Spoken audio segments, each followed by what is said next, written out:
Shalom. This is an open letter to those currently doing the work of bringing life to a people who are in desperate need of it.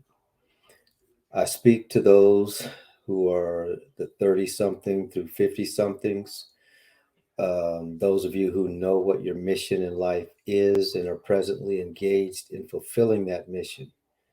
You are now those influencing policy, setting community agendas, leading initiatives aimed to show young people the way that they can live and prosper.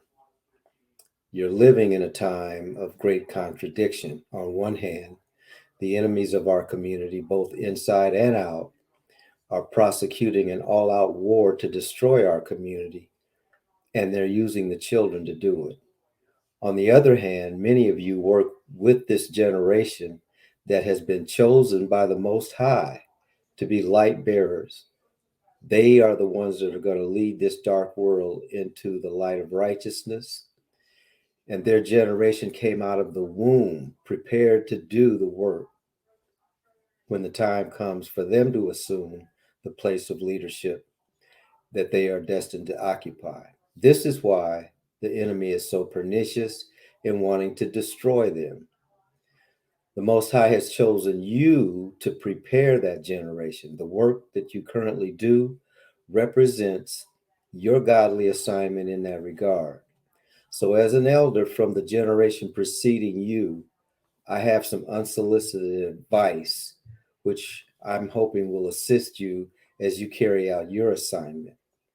Since people like to talk about a top 10, I want to give you my list of the top few things that will help you to do your work.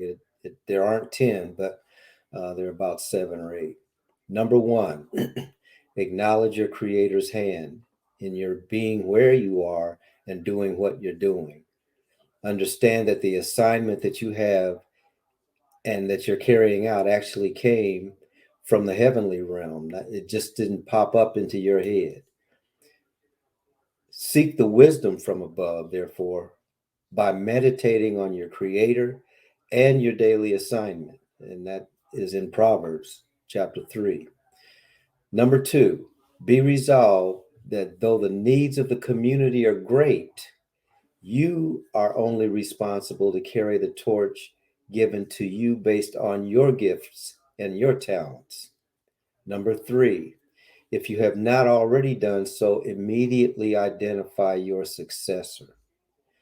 Every good leader has a succession person and a succession plan because your initiative should outlive you. And the only way that that can happen is if it is institutionalized and not based on your personality exclusively.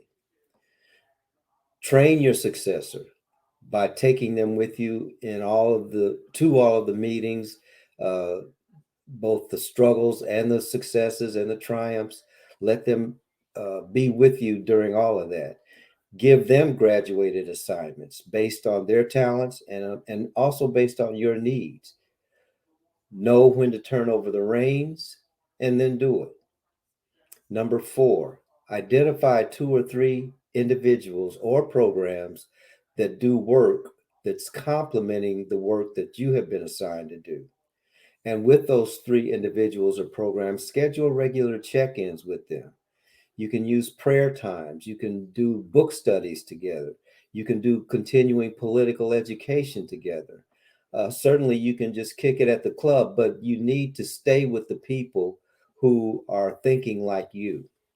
And then make your accountability partners those people and stay in touch with them. Number 5, identify and establish and meet regularly with an elders council. And that council would consist of those who no longer are involved in the daily work of organizing. And then you meet with those people for the following purposes. 1, acquisition of historical information as it relates to what you are doing. There are people who've done it before. Find those people and make them a part of your elders group. Also feedback on your personal and your organizational goals and objectives. In other words, have someone that you are accountable to. someone who you trust, someone that doesn't have an agenda of their own other than to help you, um, then that group would also be the group that you seek advice about the efficacy of the programs and the initiatives that you want to engage in. And then that group can also help you to identify in the past what resources could be brought to bear to do the things that you're doing. Number 6, choose no more than 2 outside initiatives or agencies which cover the broader community initiatives. Number 7, assist in the development of a working group based on groups like that, designed to strategically address the question of what the world of 2050 will look like for your students when they're at the age that they will be ruling. Okay. So your job is to lay that foundation for them to walk on and for them to sit on and for them to act from. So in this working group, do a current assessment of current community needs, strengths, opportunities, etc. Some people call it a SWOT plan, um, or a strategic plan, actually.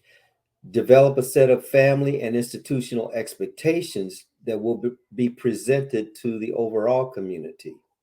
We no longer can afford to have a situation where everyone does what is right in their own eyes. The community must come together as a community of people who are like minded and say, here is the standard that we believe in. And these are the expectations that we have for anyone who wants to help us to advance that standard. So that has to be done on a group basis, but you don't do it with people who don't want the same thing that you want. Do it with people who already have the same vision that you do.